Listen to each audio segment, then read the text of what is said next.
Good morning, good morning. It's Elizabeth Elenor with Pause, and we're going to be triggered, or we're going to talk about triggers anyway. So, I would love for you to say hi in the comments if you're watching live and where you're watching from, and if you're watching the replay, hashtag replay, so that we can come and say hi afterwards and let me know that you're here. And if this is the first time you've watched us, then I just want to welcome you. We do pause, or I do pause once a week on a Tuesday morning. And this is just a bit of a deep dive into self awareness and to really looking at what's going on when we're magical women and we want conscious relationships, right? But what's going on to stop us from being in that? So let me just take a sip of my tea. And we're going to dive into this. So let me check to see, where am I at? I'm here and I'm on. Awesome, awesome. Good morning, Irene. So we're going to be talking about triggers today, and I can't imagine that there is anyone on the planet that hasn't been triggered in some way, fashion. You know, we've all had our moments of feeling like we're responding, like, no, we're reacting to something, right? You're reacting to something that's happened in your life, right? Something that felt out of the ordinary. It brought up emotions for you, past pains. And so, first of all, let's talk about what a trigger is. So, a trigger, right, is an emotional response, right? And it's actually an emotional response that is it just happens really quickly, right? You're triggered, right? It's like you've got a gun in your hand and the trigger's there, and you know, all of a sudden, without even knowing you're doing it, you're pulling that trigger, right? And it's what it is it's a response that's bigger than the situation itself, right? Because it's bringing up, it's often linked to past wounds and fears and unmet needs, basically, right? And I know that I've definitely had my moments of being triggered, and one of my normal patterns, and we're going to talk about this as we go in, we're going to sort of unravel some of the common emotional triggers that there are. But one is to pull back and to, you know, like I move into my shell. And I know that this is because when I was growing up, you know, I had brothers that were 6 and 7 years older than me, and they were going through teenage years while I was still a wee one, right? I was still little, still trying to work out life and still in the fun of life. And they were a little bit radical and out of control. My dad was on a kidney machine and sick. And so, just as they needed a father to support them in being adult men and learning how to be adult, you know, emotionally stable adult men, he was sick and he couldn't do that for them. And so they fought back. So whenever there was an argument or some sort of, you know, jostle in the house or something, in mum's instinct was to put me into my room so I didn't see it, I was safe, I was out of the way.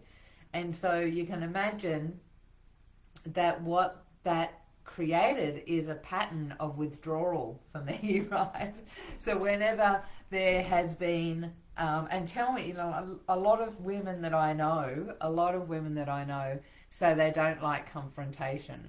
And throw, you know, give me a love heart or a like, or throw yes into the comments if that's you, because I know so many women that I know have a problem with confrontation, right? They don't like to confront others, speak their truth, you know, share their wisdom, you know, or even just stop the people pleasing and go into the space of, hey, I didn't like the way you treated me, right? All of those things really, you know, rock us a little bit. And so maybe you were also put into your room and told, like, get out of the way when there was other things going on. So that was one of the things that happened to me. So when I'm in my pattern of dysfunction and I'm triggered, which doesn't happen very much these days because I've done a lot of work around this, right? But I used to withdraw. I would not be able to speak. In fact, when I was a teenager, it got so severe that I actually couldn't swallow food. I could not just not talk, but I couldn't swallow food. You know what? I've just put incense on downstairs and I can smell it. It's starting to choke me up. And I put a new incense on and it's more smoky than I expected. So yeah, these triggers are often seen as negative, but they're actually opportunities for self-discovery and growth, right?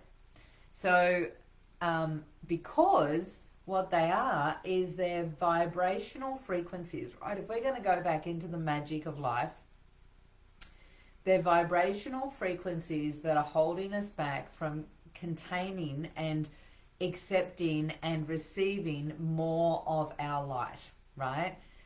We as human beings are here to experience ourselves as being creators, being way more than what we are experiencing in this physical body, and hold and contain more of our light so that we can create unbelievable magical things. So these triggers, these things are like old vibrations from our childhood, or they stem from our childhood, but they go into our adulthood for sure.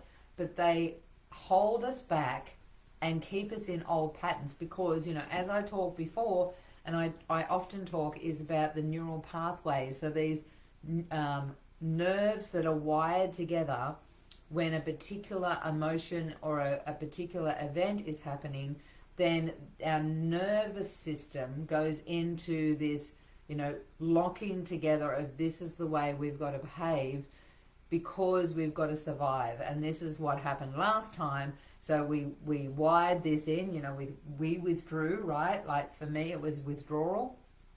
And so through that process, I withdraw.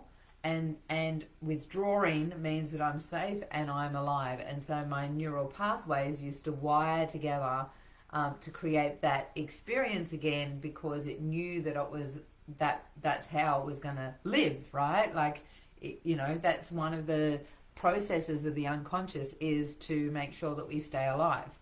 So throw into the comments. What I'm going to do is I'm going to go through a couple of the common emotional triggers, and I'd love for you to really sit, pause, and let's work out which one sort of resonates more for you.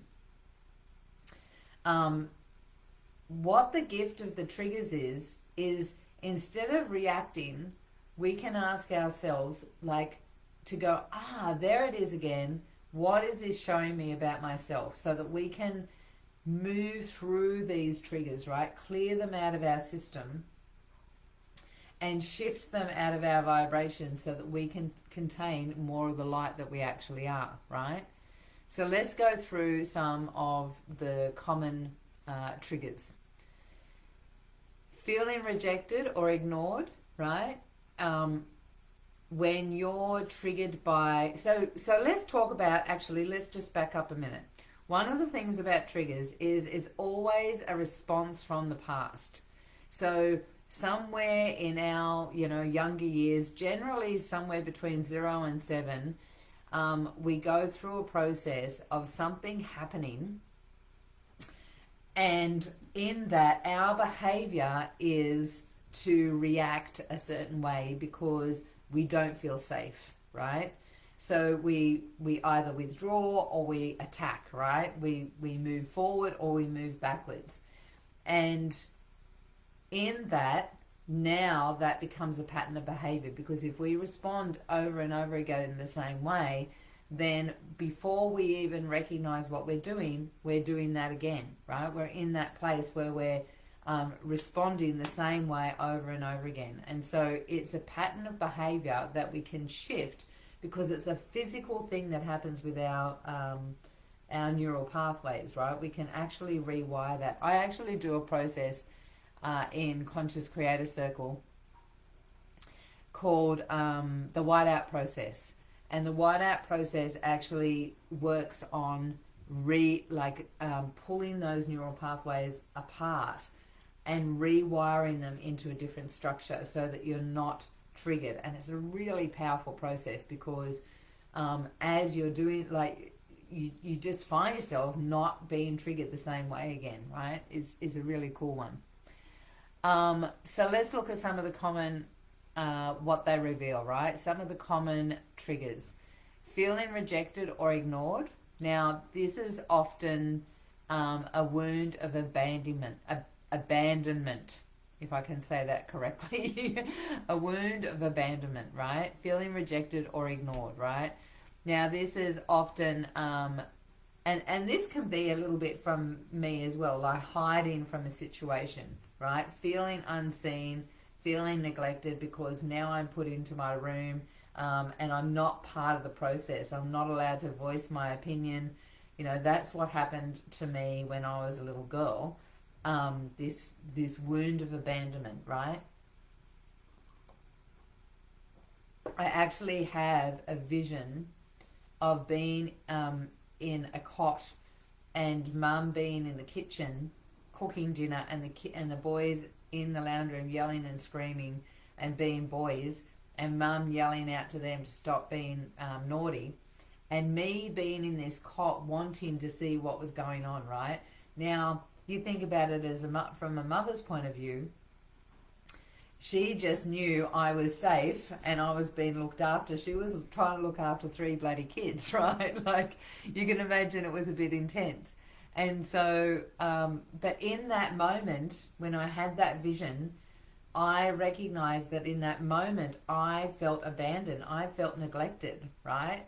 Nothing unusual about that, but there's this trigger. So sometimes these triggers can be because they're a negative thing, but sometimes they're also not necessarily positive, but they're just innate, like they're just a neutral experience, and we've made a decision about it, right? We're still holding that pattern in our body, right? So if you have the feeling of rejection or feeling ignored, then I invite you to heal by giving yourself love and validation instead of seeking it externally, right?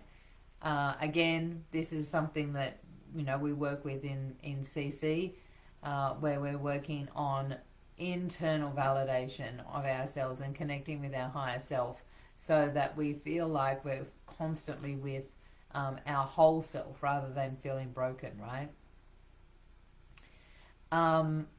Another common emotional trigger is feeling criticized or judged, right? Oh my gosh, how many of us have had that experience of feeling judged or criticized? This is a wound of unworthiness and, you know, not feeling good enough, right? I think that this is like our underlying broken sabotage belief for all of us, is that I don't feel good enough. And so the wound of feeling unworthy, when you feel like you're being criticized by others or judged by others, this can hold you back a lot. I was actually talking to a girlfriend last night on the phone, and we were talking about something similar. Like, she's struggling to up level in her business, and one of the things is that feeling of being rejected and judged and criticized on social media, like where people are going to condemn you because, you know, in her situation, she was worried that people would think that she felt like she was high and mighty if she started making money and, you know, moving into a beautiful house and you know, became a millionaire. So she had this feeling of unworthiness and fear of the criticism of those people on the other side of the screen. Like, oh my gosh, give me a love heart if that's you as well. Like, it might not be you in a business, it might be just how often are we not showing, like, we're masking our real life because of that concern of what others will think. In our world of social media, it's um, it's it's so much more apparent. I mean, this is like the ultimate universal high school where you're scared of being judged and criticized because you've changed your hair, or dyed your hair a different color, or you're not fitting in anymore. Like all the high school crap that everyone's been through.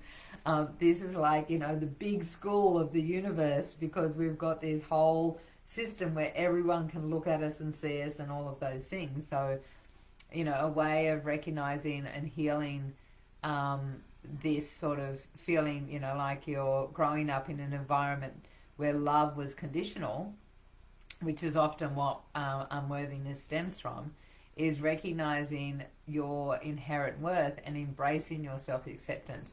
These things are so easy to roll off the tongue, but oh my gosh, like lifetime of lifetime of lifetime, our soul can come back over and over again thinking that we've got it sorted, and oh no, we've got to the end of our life again and we still haven't worked out the worthiness thing, right? So here we come again. We've got to do it again and see if we can sort it out this time.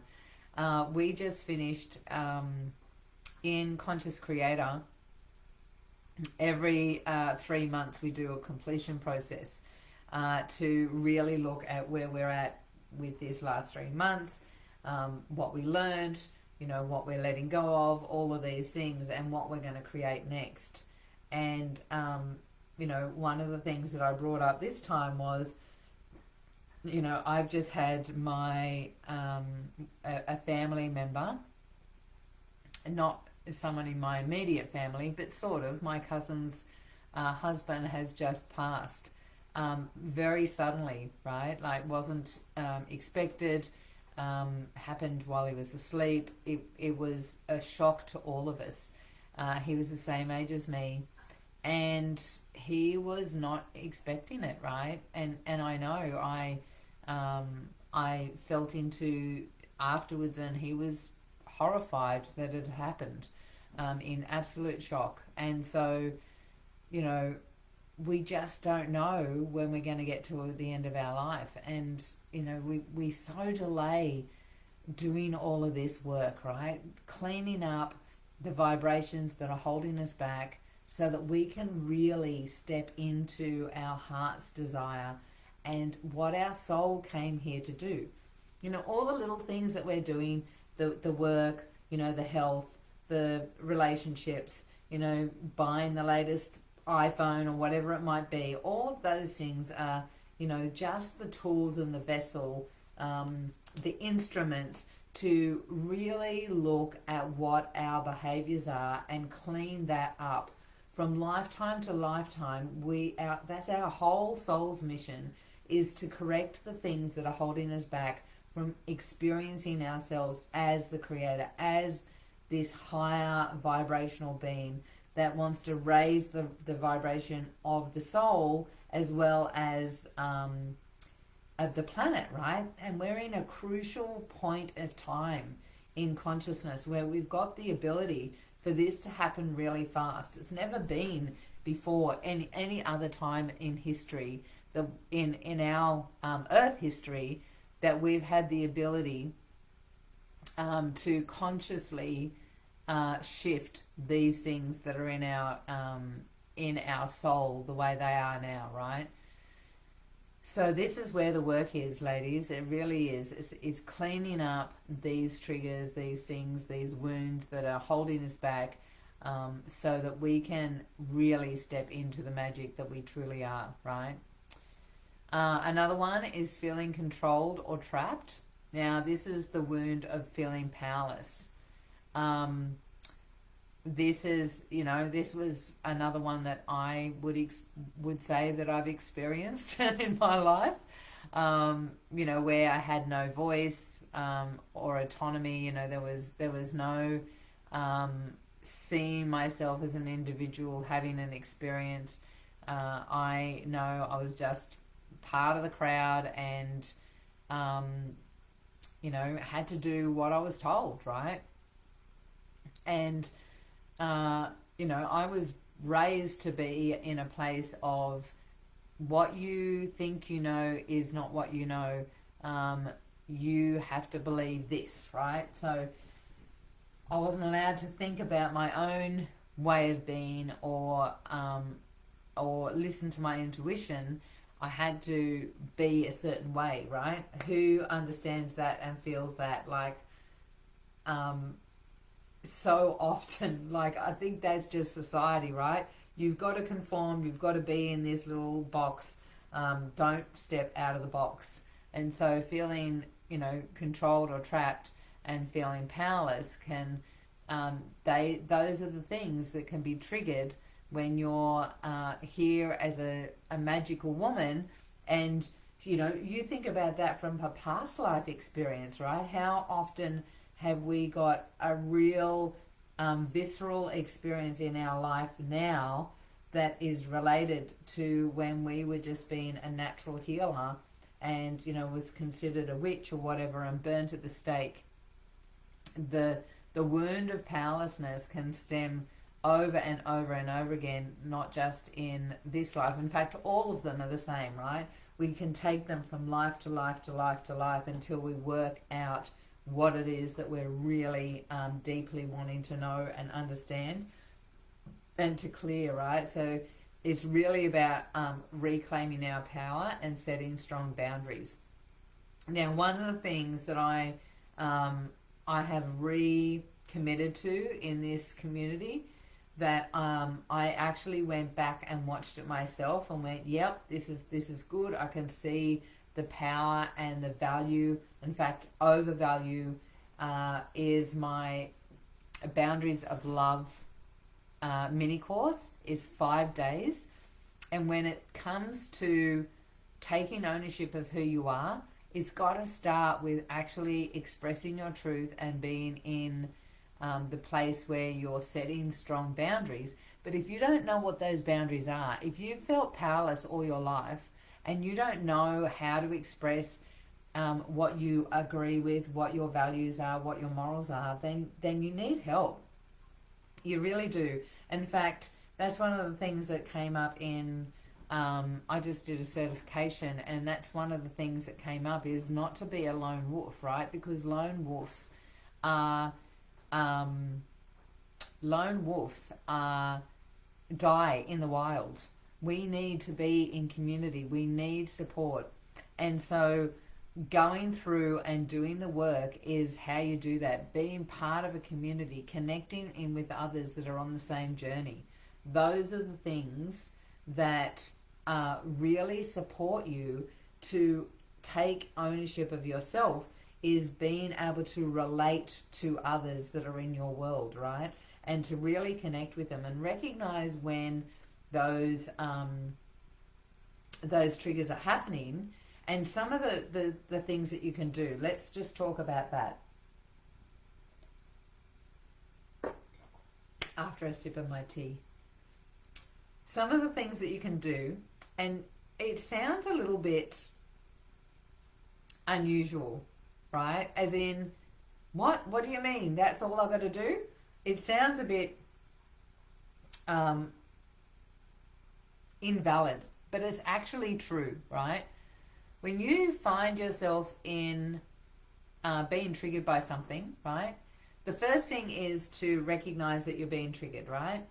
And so it's taking a pause, like, wait a minute, this is triggering me. I can feel this feeling that I know I've had before. It's, it's an old memory. It's an old feeling in my body. I can feel the nervous system response, is taking that moment and just acknowledging it, but pausing for a moment and naming the trigger, right? Because I would say 3/4, I've said this for a long time actually, I'd say that I've said this for about 20 years. 3/4 of any sort of process is the acknowledgement and labeling or definition of what it is, right? Naming the trigger is going to give you, like, 80% of the work is in the naming of it, right? Just acknowledging it. So instead of reacting, observe your emotions and name what you're feeling. Okay, I'm feeling anxious right now, or I'm feeling like I want to withdraw, or I'm feeling like I can't speak. I'm feeling like I'm pissed off and I want to, be aggressive towards this person. I want to validate myself, right? I want to justify where I'm coming from. Whatever it might be for you, the first part is just acknowledging, this is how I'm feeling. I'm just going to pause for a minute, right? In that pause, take a breath. Because when you breathe, you're now connecting back into yourself. You're starting to ground back into your body. Because often when you're being triggered, the soul starts leaving. The spirit's like, I'm out of here, right? And you're half in, half out. But when you take a moment, you pause, you breathe, now you can ask yourself, okay, what is this teaching me? What is the deeper wound here, or the belief that's being activated? What's going on, right? And why am I responding, or why am I reacting like this, right? If you can give yourself that moment. Now, in the moment is a little bit challenging to journal, but I would say just afterwards, take a moment just to write it all out, right? And acknowledge it. If you can then, and this is where mastery comes in, ladies, if you can then shift your perspective, right? Instead of blaming the other person or the situation or outside influences, just recognize for a moment that this is an old pattern and that this is an opportunity to heal that old pattern, right? So again, breathing. Just breathing and relaxing and spending a little bit of time in that space of, I was triggered, I've recognized it, I've seen it, I've named it, and now I want to shift my perspective and I want to respond in a different way. I want to respond rather than react, right? And sometimes that might be going into the space of, I just need a minute, right? And naming that and giving yourself permission to have a minute, right? Now, the other part of this is that unless you do some sort of reprogramming that pattern, it's just going to keep coming over and over again, right? So recoding it, the whiteout process, getting someone to support you to clear that pattern out of the way. Now, this might be inner child work. It might be just using self-compassion and doing some journaling or whatever it might be. Whatever it might be, the thing is, what I have worked out and what I've recognized is that there are so many modalities out there now. We are flooded with information of how to heal ourselves, right? It's coming to a crisis point where there is the industry is absolutely saturated with so many different modalities. What I want to suggest is find a modality that's going to get to the root cause from the higher perspective, right? Because what you'll find is a lot of these healing modalities will find the root cause, but in your identity. So in your limited self, so mindset training will work on going back to that, right?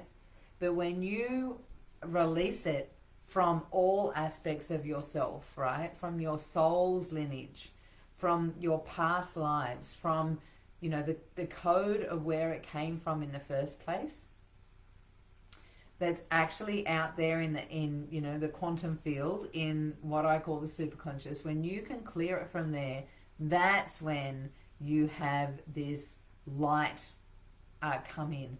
That's when you've cleared it from all levels, right? this is the work. This is where you really want to dive in, because clearing it from one place just means it's going to come up somewhere else, right? So it's recognizing the trigger, being able to see where you want to be instead, and holding that vibration of this is what I'm choosing instead, and clearing it from the source of where it came from. Ladies, I definitely suggest that if you haven't done the Boundaries of Love, which is a 5-day, you get instant access, lifetime access, it's yours forever.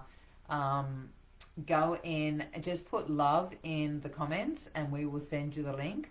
I'm on a mission. It's like $7, right? $7 is a really good each day. So there's 5 days. Each day has like 3 or 4 little modules within the day.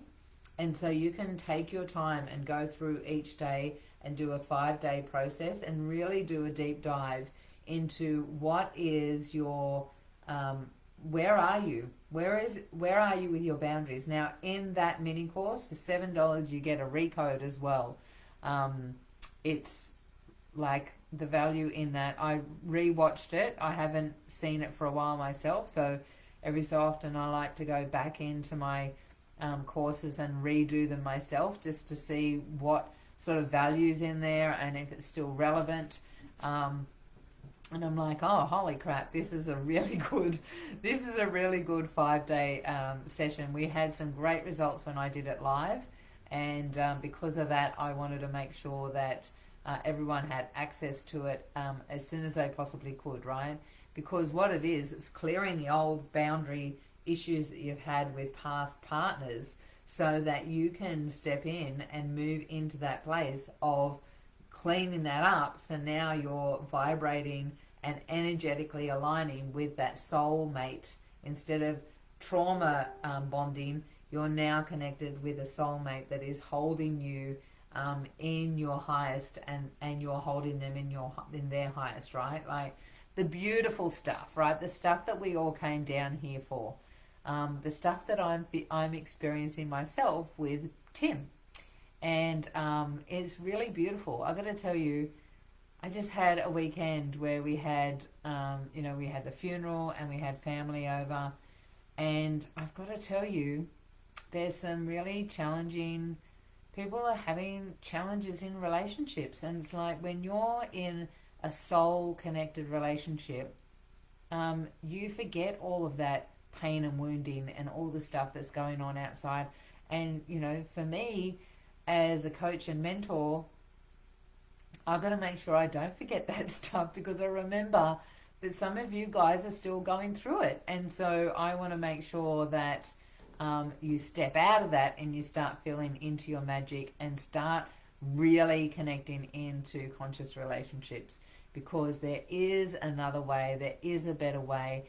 And I'm here, that's my mission, is to support you to experience it. So that's me for today. Throw love in if you want to check out Boundaries of Love. There's a little landing page that you can check it out with some information in there, testimonials of people that have gone through it before. And I will see you next Tuesday. Take care.